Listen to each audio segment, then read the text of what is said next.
Hey everyone, in this video we are going to see how to run LongCat Image in ComfyUI. We are also going to do some comparisons with Z Image Turbo, so let's get started.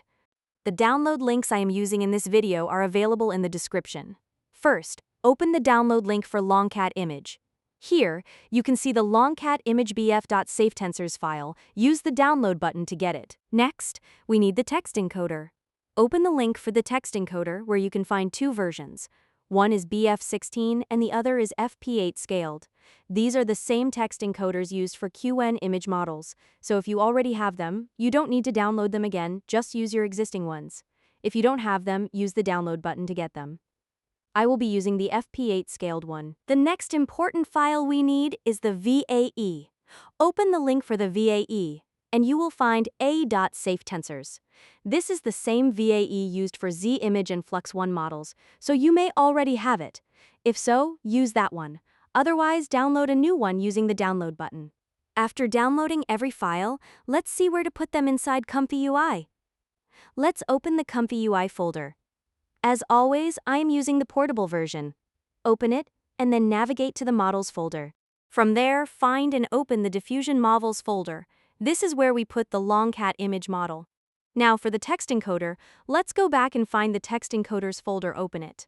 This is where we put the text encoder, which is Qwen 2.5 VL7B FP8 scaled. Finally, for the VAE, let's go back and find the folder called VAE and open it.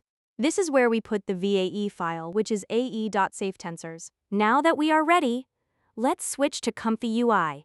I have already made a workflow here. It is a comparison workflow that also contains the Z Image Turbo. You can find this comparison workflow as well as a simple workflow for the LongCat image in the description. Additionally, ComfyUI provides a workflow that you can find in the templates window. Now, let's focus on the LongCat image part of the workflow. As always, we are using the Load Diffusion Model node to load the LongCat image. For the text encoder, we will be using the Load Clip node.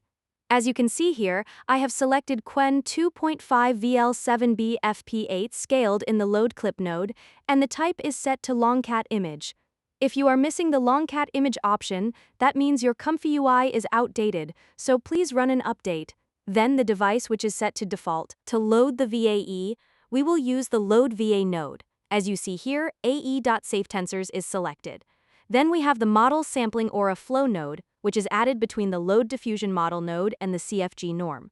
You can change the shift value to add some variations to the generation. I will be using a shift value of 4.0. Next, we have the CFG norm to fix oversaturation in image generation. For the K-sampler, I am using a random seed with 50 steps, which is recommended by the developers. You can reduce the steps to 20 to increase generation speed. For the CFG value, I am using 6.0, though you can also lower it. A CFG value of 1.0 can speed up the generation, but the quality will be worse. I am using the Euler sampler, a simple scheduler, and a denoise value of 1.0. In the EmptySD3 latent image node, we can set the output resolution. I am using a width of 1344 and a height of 768. There are more resolutions we can try. For example, for a square resolution, use 1024 for both width and height. I have included these resolutions in the workflow so you can try them depending on your needs. Regarding the prompt, this is where we type what we want to generate. Right now, I cannot type directly into in this node because the text input is connected to another node called string multiline. The model also supports negative prompts where you can list things you don't want in your image. The output of the string multiline node is also connected to the Z Image Turbo prompt to ensure Z Image Turbo gets the same prompt we give to the LongCat image.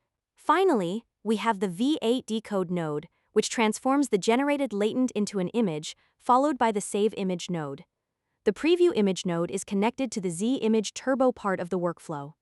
Now that you have a basic idea of how the workflow works, let's hit the Generate button and wait for the result. The generation is completed. So let's check the results. Well, both models did a good job. In the case of the LongCat image output, the bear looks more like a man wearing a mask than a bear wearing a suit. The bear wearing a suit in the Z Image Turbo output looks better in this instance, but I think the background doesn't have enough motion. Meanwhile, the LongCat image output looks better in terms of the background. Now, let's try another prompt. I have several prompts in my notepad, so let's copy this one of a woman reading a book at night. We'll paste it inside the string multiline node, hit the run button, and wait for the result. The generation is completed, so let's take a look. In this case, I really loved the Z Image Turbo result. Meanwhile, the LongCat image has a problem. It looks like the candle isn't the one burning, but rather the book she is holding. Well, that's a new one. What's your opinion on this? Please let me know in the comments. Now, let's try another prompt.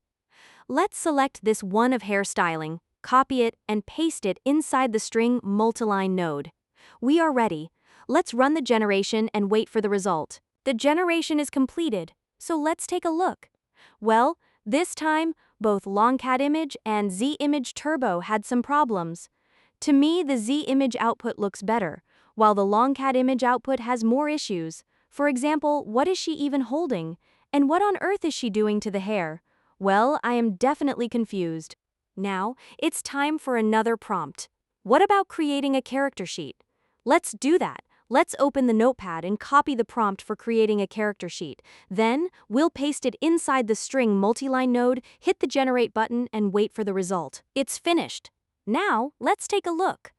I think Z Image Turbo nailed it this time as well, while LongCat Image failed.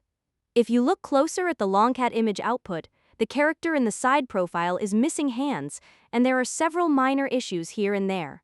So, what's your opinion on this? I don't want to waste your time, guys, so I ran several more generations. In some, the poses weren't great, though in others, the text handling of LongCat Image was actually better than Z Image Turbo.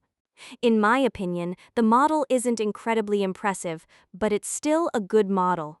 However, the generation time is quite slow compared to Z Image Turbo. I suggest you guys try the model for yourselves and let me know what you think. Thanks for watching. See you soon with another video, and don't forget to like, share, and subscribe to the channel.